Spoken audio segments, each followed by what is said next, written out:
اعوذ باللہ من الشیطان الرجیم بسم اللہ الرحمن الرحیم ثم انشأنا من بعدهم قرنا آخرین فارسلنا فیہم رسولا منہم ان اعبدوا اللہ ما لکم من الہ غیرہ افلا تتقون وقال الملأ من قومه الذين كفروا وكذبوا بلقاء الآخرة وأترفناهم في الحياة الدنيا ما هذا إلا بشر مثلكم يأكل مما تأكل منه ويشرب مما تشربون ولئن أطعتم بشرا مثلكم إنكم إذا لخاسرون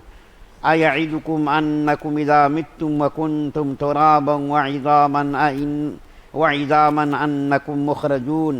هيهات هيهات لما توعدون إن هي إلا حياتنا الدنيا نموت ونحيا وما نحن بمبعوثين إن هو إلا رجل افترى على الله كذبا وما نحن له بمؤمنين قال رب انصرني بما كذبون قال عما قليل ليصبحن نادمين فأخذتهم الصيحة بالحق فجعلناهم غثاء فبعدا للقوم الظالمین۔ پھر ان کے بعد ہم نے دوسری نسلیں پیدا کیں اور ان کے درمیان انہی میں کے ایک شخص کو رسول بنا کر بھیجا جس نے کہا کہ اللہ کی عبادت کرو، اس کے سوا تمہارا کوئی معبود نہیں ہے، بھلا کیا تم ڈرتے نہیں ہو؟ ان کی قوم کے سردار جنہوں نے کفر اپنا رکھا تھا اور جنہوں نے آخرت کا سامنا کرنے کو جھٹلایا تھا اور جن کو ہم نے دنیاوی زندگی میں خوب عیش دے رکھا تھا، انہوں نے ایک دوسرے سے کہا اس شخص کی حقیقت اس کے سوا کچھ نہیں ہے، یہ تم ہی جیسا ایک انسان ہے، جو چیز تم کھاتے ہو یہ بھی کھاتا ہے اور جو چیز تم پیتے ہو یہ بھی پیتا ہے، اور اگر کہیں تم نے اپنے ہی جیسے ایک انسان کی فرما برداری قبول کر لی تو تم بڑے ہی گھاٹے کا سودا کرو گے۔ بھلا بتاؤ یہ شخص تمہیں ڈراتا ہے کہ جب تم مر جاؤ گے اور مٹی اور ہڈیوں میں تبدیل ہو جاؤ گے تو تمہیں دوبارہ زمین سے نکالا جائے گا، جس بات سے تمہیں ڈرایا جا رہا ہے وہ تو بہت ہی بعید بات ہے، سمجھ سے بالکل ہی دور۔ زندگی تو اس دنیاوی زندگی کے سوا کوئی اور نہیں ہے، یہی ہم مرتے اور جیتے ہیں اور ہمیں دوبارہ زندہ نہیں کیا جا سکتا۔ رہا یہ شخص تو یہ اور کچھ نہیں، ایک ایسا آدمی ہے جس نے اللہ پر جھوٹا بہتان گڑھا ہے اور ہم اس پر ایمان لانے والے نہیں ہیں۔ پیغمبر نے کہا یا رب، ان لوگوں نے مجھے جس طرح جھوٹا بنایا ہے اس پر تو ہی میری مدد فرما۔ اللہ تعالیٰ نے فرمایا اب تھوڑی ہی دیر کی بات ہے کہ یہ لوگ پچھتاتے رہ جائیں گے۔ چنانچہ اس سچے وعدے کے مطابق ان کو ایک چنگھاڑ نے آ پکڑا اور ہم نے انہیں کوڑا کرکٹ بنا کر رکھ دیا۔ پھٹکار ہے ایسے ظالموں پر۔ سورہ مومنون کی 31 نمبر سے لے کر 41 نمبر تک کی آیات آپ کے سامنے پڑھی گئی ہے۔ چونکہ ان تمام آیات میں ایک نبی کا تذکرہ کیا گیا ہے اور ان کی نافرمان قوموں کا تذکرہ کیا گیا ہے، اس لیے پوری آیات تلاوت کر دی گئی ہیں آپ کے سامنے۔ اس سے پہلے آپ کے سامنے حضرت نوح علیہ السلام کا تذکرہ کیا گیا تھا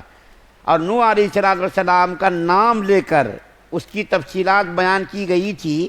اور اس ضدی قوم کا بھی حال بیان کیا گیا تھا جس قوم کی طرف حضرت نوح علیہ السلام کو اللہ تعالیٰ نے مبعوث کیا، اور 950 سال تک حضرت نوح علیہ السلام نے انتھک کوشش کی کہ کسی طریقے سے یہ لوگ راہ راست پر آ جائیں، لیکن 40 آدمی یا 80 آدمی 950 سالوں میں 40 آدمی یا 80 آدمی ہی ایمان لائے، تو اللہ تعالیٰ نے ایمان والوں کو تو نجات عطا فرمائی اور باقی بے ایمانوں کو اور کافروں اور مشرکوں کو اللہ تعالیٰ نے ہلاک اور برباد کر دیا۔ اس کے بعد پھر نوح علیہ السلام کے انہی 40 یا 80 آدمیوں سے نسلوں کا سلسلہ آگے چلا، انہی 40 یا 80 آدمیوں سے نسل انسانی کا سلسلہ شروع ہوا، اور جب آبادیاں پھر دوبارہ سے زیادہ ہو گئیں تو ان کے اندر پھر سے کفر اور شرک کی جو بدبو تھی اور کفر اور شرک کے جو جراثیم تھے ان کے اندر پھر سے پیدا ہو گئے۔ پھر ان لوگوں کے اندر وہی سرکشی، وہی تمرد، وہی ضد اور پھر وہی سرکشی ان کے اندر پیدا ہو گئی۔ تو اللہ تعالیٰ نے اس قوم کی ہدایت کے لیے، یہاں پر کسی قوم کا تذکرہ نہیں کیا گیا، یہاں پر یہ بات میں عرض کر دوں کہ ان آیات کے اندر نافرمان قوم کا تذکرہ کیا گیا ہے، لیکن وہ کون سی قوم ہے اس قوم کی کوئی وضاحت ان آیات کے اندر نہیں ہے کہ فلاں قوم تھی فلاں قوم تھی، لیکن مفسرین نے بیان کیا ہے کہ اس نافرمان قوم سے مراد یا تو قوم ہود ہے یا تو قوم صالح ہے، یا تو قوم ہود ہے یا تو قوم صالح ہے۔ یہ دونوں قومیں یعنی قوم ہود اور قوم صالح حضرت نوح علیہ السلام کی اولاد میں سے ہیں، اور اللہ تعالیٰ نے اس قوم کو ایسی قوت، ایسی طاقت عطا فرمائی تھی، ایسا ڈیل ڈول عطا کیا تھا، لمبے چوڑے لوگ، اتنی قوت اتنی طاقت ان کے اندر تھی کہ ان کو اپنی طاقت پر اتنا ناز تھا کہ یہ لوگ کیا کہتے تھے، جس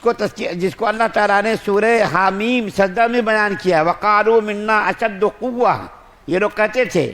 کہ ہم سے زیادہ قوت والا کون ہے، یعنی ہم سے زیادہ طاقت والا کوئی نہیں ہے۔ بڑے لمبے چوڑے ڈیل ڈول والے، قد و قامت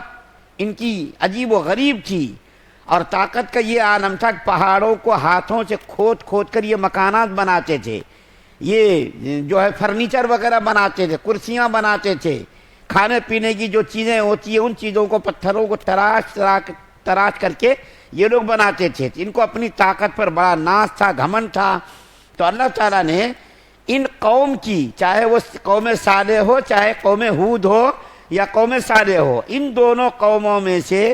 جون سی قوم یہاں مراد ہو یا کوئی اور قوم مراد ہو، اللہ تعالیٰ کو معلوم ہے۔ اس قوم کی ہدایت کے لیے اللہ تعالیٰ نے نبی کو بھیجا، اور وہ نبی انہی میں سے تھے، انہی لوگوں میں سے وہ نبی تھے۔ تو جب اللہ تعالیٰ نے اس قوم کی ہدایت کے لیے نبی کو بھیجا تو وہ لوگ کیا کہنے لگے، ارے یہ نبی بھی ہماری ہی طرح ہیں، تمہاری ہی طرح ہیں،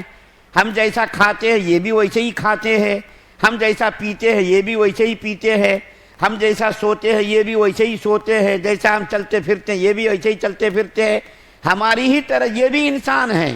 اور انسان ہو کر کے نبی کیسا ہو سکتا ہے؟ مطلب یہ ہے کہ انسان نبی نہیں ہو سکتا، ان کی نظر میں انسان کا نبی ہونا محال تھا، فرشتوں کو اللہ تعالیٰ نبی بنا کر کے بھیجنا تھا، ان کا کہنا یہ تھا۔ ہماری قوم میں سے، ہماری برادری میں سے نبی بن کر کیا ہے، ہماری طرح اٹھنا بیٹھنا کھانا پینا سب کرنا ہماری طرح یہ بھی ہے، اس میں اور ہمارے درمیان کیا فرق ہے؟ کوئی فرق تو ہے ہی نہیں۔ اور اس قوم کے سردار لوگ کہتے تھے اپنے لوگوں سے کہ یہ نبی دیکھو تم کو کیا کہتے ہیں کہ دیکھو بھائی دنیا کی زندگی کے بعد ایک اور زندگی ہے، اس میں تم کو مٹی سے نکالا جائے گا، حساب کتاب لیا جائے گا، برے کا بدلہ برا دیا جائے گا، اچھائی کا بدلہ اچھا دیا جائے گا۔ تو یہ جو یہ کہتا ہے کہ تم کو دوبارہ مٹی سے اٹھایا جائے گا، یہ بات تو بالکل ناممکن ہے۔ یہ کافروں کا عقیدہ جب بھی تھا اب بھی ہے، اور ہمیشہ کافروں کا یہی عقیدہ رہا ہے کہ مر کر کے دوبارہ زندہ نہیں ہونا ہے، جو کچھ کھانا ہے پینا ہے عیش و آرام کرنا ہے، جو کچھ کرنا ہے بس دنیاوی زندگی ہی ہے، بس دنیاوی زندگی یہ بات، کوئی اور دوسری زندگی نہیں ہے۔ آخرت کو وہ لوگ محال سمجھتے تھے کہ مر کر کے انسان مٹی بن جائے گا، چورا چورا ہو جائے گا، ریزہ ریزہ ہو جائے گا، انسان کا گوشت پوش گل کر کے مٹی ہو جائے گا، ہڈیاں کہاں چلی جائیں گی، گوشت کہاں چلا جائے گا، اس کا نام و نشان مٹ جائے گا، پھر اللہ تعالیٰ دوبارہ زندہ کریں گے، ایسا کیسا ہو سکتا ہے؟ تو وہ لوگ دوبارہ زندہ ہونے کو محال تصور کرتے تھے۔ مسلمانوں کا ایسا عقیدہ نہیں ہے، مسلمانوں کا تو عقیدہ چاہے وہ کتنا بڑا ہی گناہگار پاپی ہو، ان کا عقیدہ ہے کہ دوبارہ ہم کو پھر سے زندہ ہونا ہے، اور اچھے کاموں کا بدلہ اچھا ملے گا، برے کاموں کا بدلہ برا ملے گا۔ لیکن یہ کافر لوگ پہلے بھی یہی سمجھتے تھے اور اب بھی یہی سمجھتے ہیں کہ مرنے کے بعد دوبارہ زندہ نہیں ہونا ہے۔ تو یہ لوگ جو ہے اپنی برادری اور اپنے لوگوں سے یہی کہتے تھے یہ انسان ہماری طرح تمہاری طرح ہے، دوبارہ مر کر کے زندہ ہونا یہ ان کا عقیدہ ہے۔ ہم نے تو اپنے باپ داداؤں کو ایسا کرتے ہوئے نہیں دیکھا، ہم نے اپنے باپ داداؤں کو یہی کرتے ہوئے دیکھا کہ بھائی جو کچھ کرنا کھانا ہے پینا ہے موج مستی کرنا ہے، جو کچھ کرنا ہے دنیاوی زندگی میں کر لو، اب دوبارہ زندہ ہونا نہیں ہے۔ اللہ تعالیٰ نے اس قوم کی ہدایت کے لیے جب بھیجا، ان کے اندر یہ سرکشی اور تمرد پیدا ہوا، تو اللہ تعالیٰ نے ان کی سرکشی اور تمرد کو اللہ تعالیٰ نے برداشت نہیں کیا، اور اللہ تعالیٰ کو تکبر کسی کا بھی برداشت نہیں ہے۔ جب یہ قوم حد سے تجاوز کر گئی اور اپنے کفر میں، شرک میں حد اعتدال سے یہ لوگ نکل گئے، تو اللہ تعالیٰ نے اس قوم کو بھی عذاب کے اندر مبتلا کیا، اور وہ عذاب کیا تھا؟ چنگھاڑ کا عذاب، چیخ کا عذاب، بڑی شدت کی چیخ ماری۔ حضرت جبریل علیہ السلام نے آسمان سے چیخ ماری، اور اس چیخ کی آواز سن کر کے ان لوگوں کے بالکل کان پھٹ گئے، دل بالکل دہل گئے، پتا پانی پانی ہو گیا۔ حضرت جبریل علیہ السلام ایسے طاقتور فرشتے ہیں کہ ان کی چیخ کو یہ لوگ برداشت نہیں کر سکے، ان کی چیخ کو یہ لوگ برداشت نہیں کر سکے، اور سب کے سب پوری قوم ہلاک اور برباد ہو گئی۔ تو اللہ تعالیٰ کا یہ ضابطہ رہا ہے، ہمیشہ یہ اصول رہا ہے کہ نافرمان قوموں کو اللہ تعالیٰ نے ہلاک و برباد کر دیا، اور فرما بردار قوموں کو اللہ تعالیٰ نے نجات عطا فرمائی۔ تو اس قوم کے جو فرما بردار لوگ تھے، اللہ تعالیٰ نے ان کو تو برقرار رکھا، ان کو تو اچھی طریقے سے رکھا، لیکن جو نافرمان لوگ تھے اللہ تعالیٰ نے ان کو ہلاک اور برباد کر دیا۔ پھر ان کی ہلاکت اور بربادی کے بعد پھر سے اللہ تعالیٰ نے دوسری نسلیں پیدا کی، جس کا تذکرہ آگے کی آیات میں اللہ تعالیٰ نے کیا ہے، جس کو انشاءاللہ بیان کیا جائے گا آپ کے سامنے، کہ پھر انہی قوموں میں سے، انہی لوگوں میں سے اللہ تعالیٰ نے دوسری نسلوں کو پیدا کیا۔ پھر ان کی ان کے اندر سرکشی پیدا ہوئی، کفر اور شرک کا جو ہے ان کے اندر جب مادہ پیدا ہو گیا، تو اللہ تعالیٰ نے ان کی ہدایت کے لیے نبی کو پھر سے بھیجا۔ اس طریقے سے نبیوں کا سلسلہ چلتا رہا یہاں تک کہ آخری نبی ہمارے نبی صلی اللہ علیہ وسلم دنیا کے اندر تشریف لائے ہے۔ اللہ سے دعا ہے اللہ ہم سب کو سننے زیادہ عمل کی توفیق عطا فرمائے۔ سبحان اللہ و بحمدہ، سبحانک اللہم و بحمدک، و نشہد ان لا